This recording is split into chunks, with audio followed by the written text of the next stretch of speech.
हे देवी, कार्तिक माध्यम के 34वें अध्याय का पठन कर रहा हूँ। ऋषि गणों ने सूर्य जी से कहा, हे सूर्य जी, पीपल का वृक्ष शनिवार को छोड़कर सप्ताह के बाकी दिनों में क्यों नहीं पूजा जाता?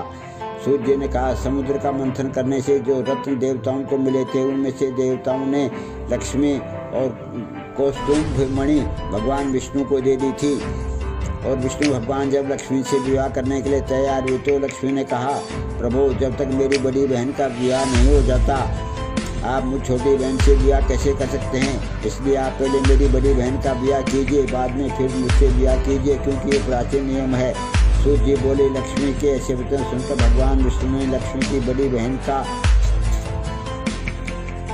विवाह उद्दालक ऋषि के साथ कर दिया। वह लक्ष्मी बड़ी क्रूर थी, बड़ा मुख, चमकते हुए दांत, गद्दा के समान शरीर, बड़े बड़े लाल लाल नेत्र और सूखे बाल। महर्षि उद्दालक भगवान विष्णु के आग्रह पर उससे विवाह कर उसको वेद मंत्रों के ध्वनि से गुंजाते हुए अपने आश्रम में ले आए।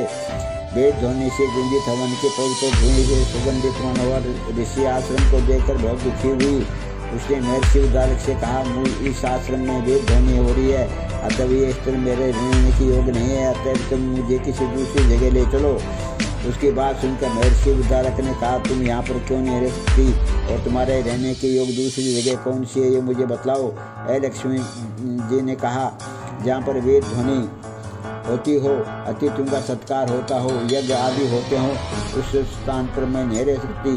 जहाँ पर पति पत्नी का आपस में प्यार हो, पितरों के निमित्त यज्ञ होते हों, देवताओं का पूजन होता हो, वहाँ पर मैं नहीं रह सकती।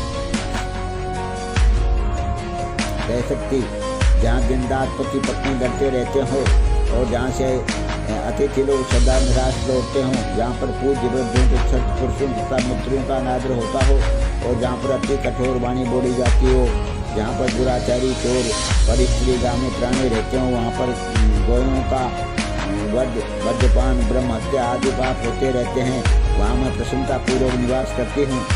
सूर्य जी ने कहा, इस प्रकार लक्ष्मी के वचन सुनकर महर्षि उद्दालक का मुख मलिन हो गया। वह इस बात को सुनकर चुप रह गए। थोड़ी देर तक चुप रहने के पश्चात उन्होंने उससे कहा, अच्छा, तुम्हारे लिए ऐसा स्थान खोजूंगा, अतः मैं जब तक तुम्हारे लिए ऐसा स्थान ढूंढ कर नहीं आऊँ, जब तक तुम इसी पीपल के नीचे चुपचाप बैठी रहो। सूर्य जी ने कहा। महर्षि उद्दालक उसको पीपल के नीचे बिठाकर स्वयं उसके रहने योग्य स्थान ढूंढने के लिए निकले, लेकिन जब वह बहुत काल तक प्रतीक्षा करने पर भी वापस नहीं लौटे तो लक्ष्मी रोने लगी। उसका बुरी तरह से रोना श्री लक्ष्मी जी ने वैकुंठ में भी सुना। अपनी बहन का रोना सुन लक्ष्मी जी व्याकुल हो गई। उन्होंने दुखी होकर भगवान विष्णु से कहा, प्रभु, मेरी बड़ी बहन लक्ष्मी पति के त्याग देने से अत्यंत दुखी हो गई है। हे नाथ, यदि मैं आपकी प्रिय पत्नी हूँ तो आप उसे आश्वासन देने के लिए उसके पास जाइए। लक्ष्मी जी की प्रार्थना सुनकर कृपा सिंधु भगवान लक्ष्मी जी को साथ लेकर उस पीपल के पास गए जिसके नीचे लक्ष्मी बैठी रो रही थी। उसको आश्वासन देते हुए भगवान विष्णु ने कहा, हे लक्ष्मी, इसी पीपल की जड़ में तुम सदा सदैव के लिए निवास करो, क्योंकि मेरे ही अंश से इसकी उत्पत्ति हुई है और इसमें मेरा निवास रहता है। प्रतिवर्ष गृहस्थी लोग तुम्हारा पूजन करेंगे और उनके घर में तुम्हारी छोटी बहन लक्ष्मी निवास करेगी। स्त्रियों को विविध प्रकार के उपहारों से तुम्हारी पूजा करनी चाहिए। मनुष्यों को चाहिए कि वे पुष्प, धूप, गंध आदि से तुम्हारी पूजा करें, तभी लक्ष्मी उन पर प्रसन्न होगी। सूर्य जी ने कहा, भगवान श्री कृष्ण सत्य भावा तथा पृथु और नारद का संवाद तुम लोगों को मैंने सुना दिया है। इसके सुनने मात्र से मनुष्य के सब पाप नष्ट हो जाते हैं और उससे वैकुंठ लोक की प्राप्ति होती है। तुम लोगों को जो कुछ पूछना हो पूछ सकते हो, उसे भी मैं विस्तार पूर्वक कहूँगा।